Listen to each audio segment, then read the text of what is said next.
I was answering a different question. Because when you say, what is it that you would like to do most? What happens when you're older is you lose the people who helped you be who you've become.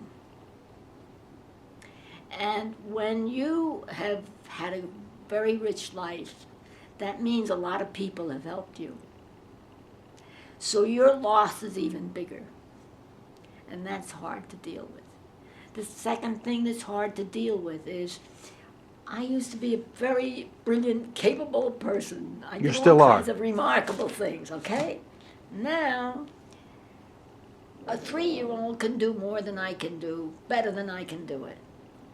And I can't do what a 3 or 4-year-old can do. It's gonna, now I'm healthy, I'm 92 years, not 92 yet, but by Chinese standards I'm 92. They count from your date of whenever. The thing is that the rate of change, I mean, I have a computer, I have this, I have that, but when you get older, the speedometer slows down. It won't go faster. And if you push it, you fall apart. So Margaret Mead in 1955 or 56, in the Harvard Business Review, I worked on economics and stuff, the Harvard Business Review had an article in the middle of it. It said, Margaret Mead says the most difficult thing for mankind in the future was going to be the rate of change. The rate of change would get so big, so quickly, that it would be very difficult for mankind. Now that's true to get. I got the computer, the kid said, you need a computer. I said, you go get one, I'll get one. So I got one kind, and then I got another kind, and then I got the MacBook. And then there's there's Sapphire, and there's Chrome. Chrome is better, but I can't use Chrome because I'm not familiar with it. And I have two Who helps you out? Who helps you out? Some of my friends do, but they're in Massachusetts, and they come and go, and there's nobody there. Oh, I'm not complaining about being single, but the thing is, because you can have kids and it's not any better.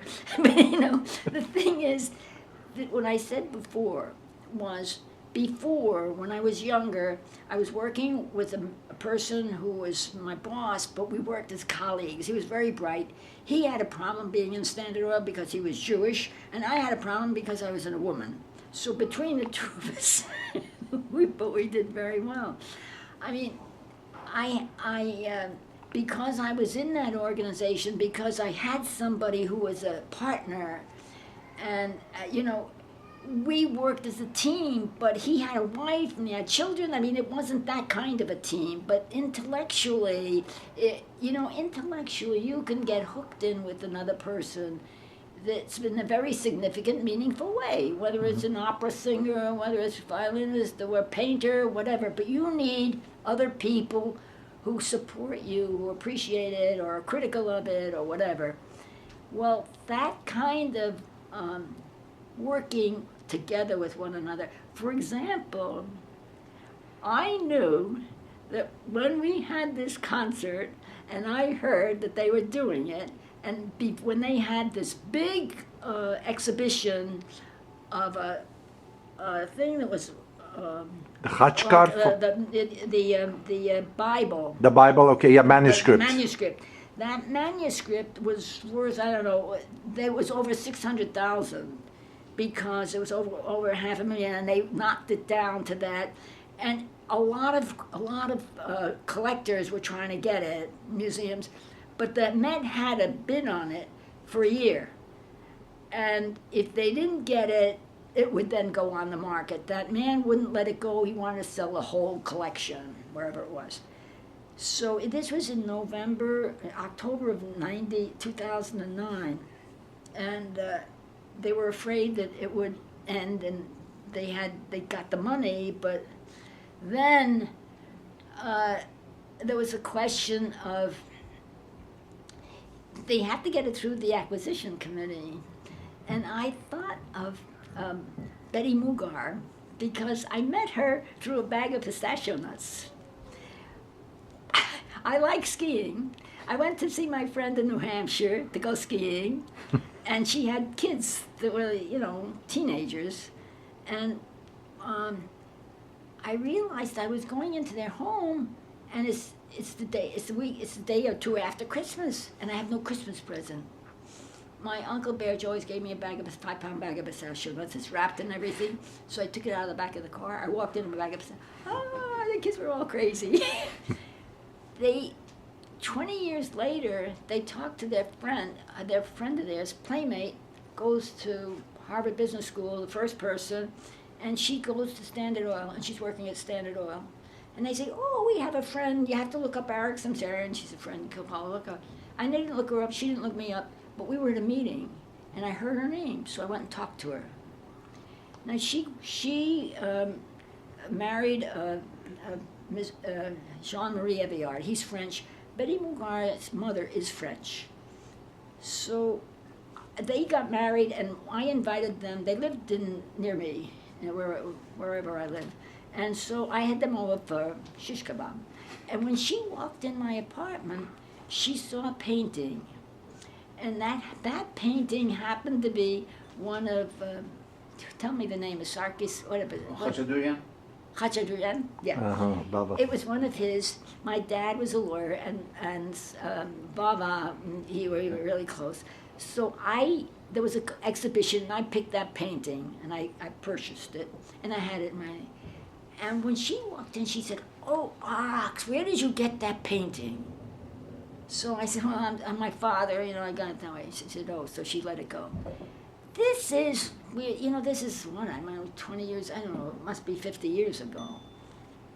Now, when I remembered that, Betty Mougar, and she loved art. And she recognized the painting. I had all kinds. I had prints of, the French Impressionists. But and I had some of my father's and my mother's paintings. But she saw that, and she saw it right away. So now this is like 20 or 30 years later. I've talked to her maybe once or twice. I know that she was active at Smith and so on. I knew they were both in the financial world. And we were friendly, but not that friendly. So, it took me a long time. So I looked them up I Googled them, and I saw their picture at the Frick Museum in full dress. They were sponsoring a benefit. He's chairman of the board of Frick, and he's sponsoring a benefit to get money for the Frick. Then I was trembling. I thought, do I call them? They found them in the white pages. It took me a week. So I called her. I said, Betty, this is Arax. I'm sorry. Oh, Arax, I haven't heard you for a long time. Oh. So we went. October 30th was the only day she had free, the only day Helen Evans had free. And, when I told her about I know what, I told her about the manuscript, and she said, oh, I'm sorry, we're going away, and so on. I said, oh, that's all right, there'll be another occasion. I didn't push it. And then I said, would you like to have lunch with Helen Evans? She said, oh, the only day I had. Helen Evans was out of town. It was the only day she had. She was coming in, and she was leaving the next day. And we had lunch. She said, the museum is closed on Monday. What do you want to, do you want to go to the University Club, or there's somewhere? I said, not the University Club, because I've had lunch with her, just a simple place. We went down to a coffee shop place, we had sandwiches. And when she was reading, we were talking about the manuscript, I noticed that when I looked at the part that read about what it was, how important, all that stuff. When she read it, she didn't pay attention to that. The second page was about the provenance. When she saw the provenance, I didn't even know what that word meant. She took a pen out, she started writing. I sat back, and I knew that everything was going to be fine. And so she said, I wish my husband were here, and so on. Anyway, she made a contribution. They made a good contribution, and the fact that they made a contribution meant that was worthy of the Metropolitan, because otherwise they wouldn't do it. As a result of that, Helen Evans said, Arax, don't worry about it. You don't, because I was thinking of a way of raising money from the Armenian community.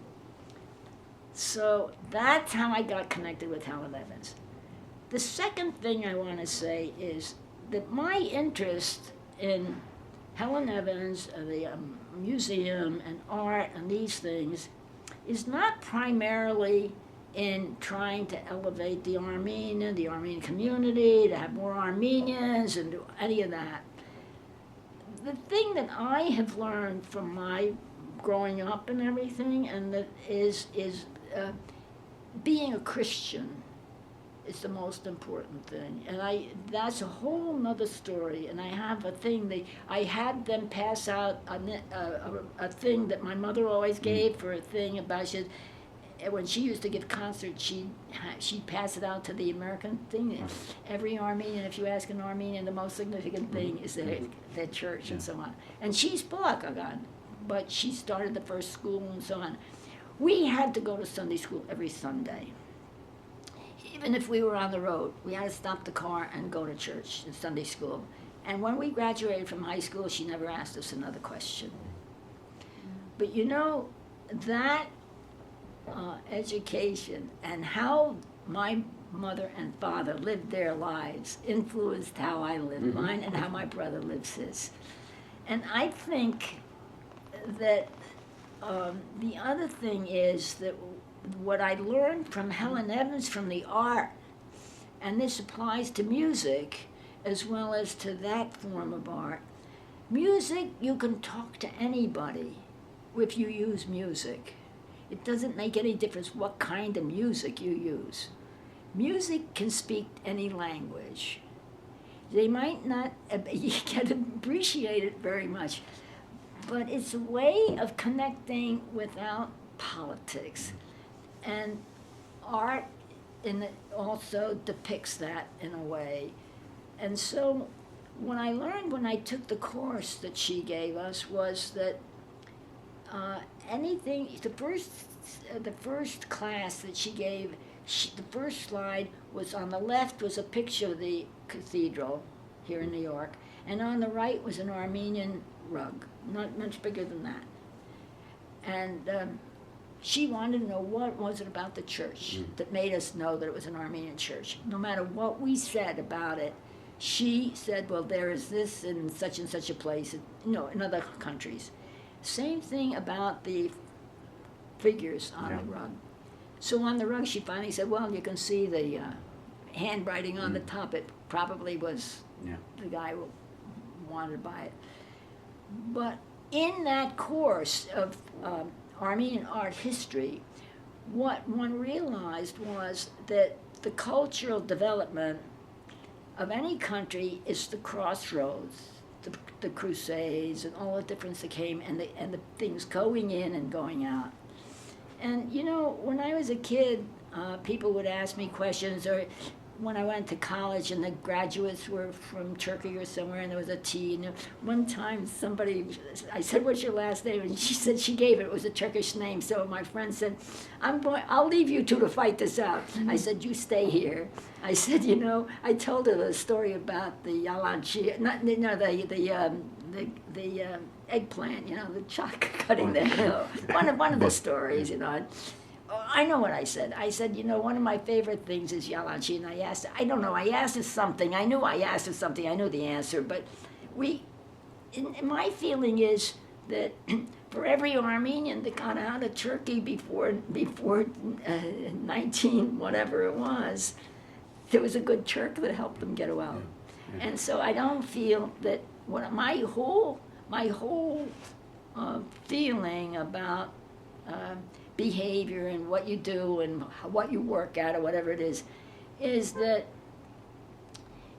you can't you have to hold back before you become critical of somebody else. You have to be I don't know quite how to put it, but what I decided is, why is it I feel the way I do, and why do they do what they're doing? Now, I don't condone being good to people that do bad things. That's not my idea, but there's a difference between that and prejudice.